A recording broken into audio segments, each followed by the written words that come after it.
ಇವತ್ತು ಬೆಳಗ್ಗೆ ಬೇಗ ಎದ್ದೇಳೋಣ ಅಂತ ಎದ್ದುಬಿಟ್ಟು ಟೈಮ್ ನೋಡಿದ್ರೆ 8:30 ಆಗಿತ್ತು. ಹೊರಗಡೆ ಬಂದು ನೋಡಿದ್ರೆ ಸೂರ್ಯನೂ ತುಂಬ ಬಿಸಿಯಾಗಿದ್ದ.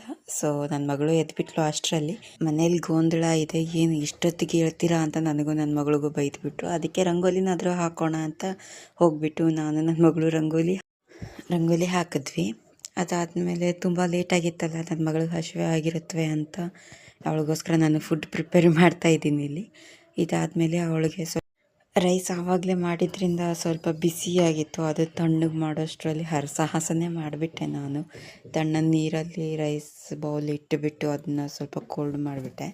ಅವಳಿಗೆ ಊಟ ಮಾಡಿಸಿದ್ದಾದ್ಮೇಲೆ ಅವಳು ಆಟ ಆಡ್ತಿದ್ಲು. ಮನೆಯಲ್ಲಿ ಎಲ್ಲರೂ ಅವ್ರವ್ರ ಕೆಲಸದಲ್ಲಿ ಬಿಸಿಯಾಗಿದ್ದರು, ಏನೋ ಬಟ್ಟೆ ಎಲ್ಲ ತೆಗಿತಾ ಇದ್ದರು. ಸೊ ಎಲ್ಲರೂ ಲೇಟ್ ಆಗುತ್ತೆ ಮತ್ತು ಹಸಿವೆ ಆಗುತ್ತೆ ಅಂತ ನಾನು ಸರಿ ಬ್ರೇಕ್ಫಾಸ್ಟ್ ಏನಾದರೂ ರೆಡಿ ಮಾಡೋಣ ಅಂತ ಹೋಗ್ತಿದ್ದೆ. ಅಷ್ಟರಲ್ಲಿ ನನ್ನ ಮಗಳು ಕುಣ್ಕೊಂಡು ಬರ್ತಾಯಿದ್ಲು.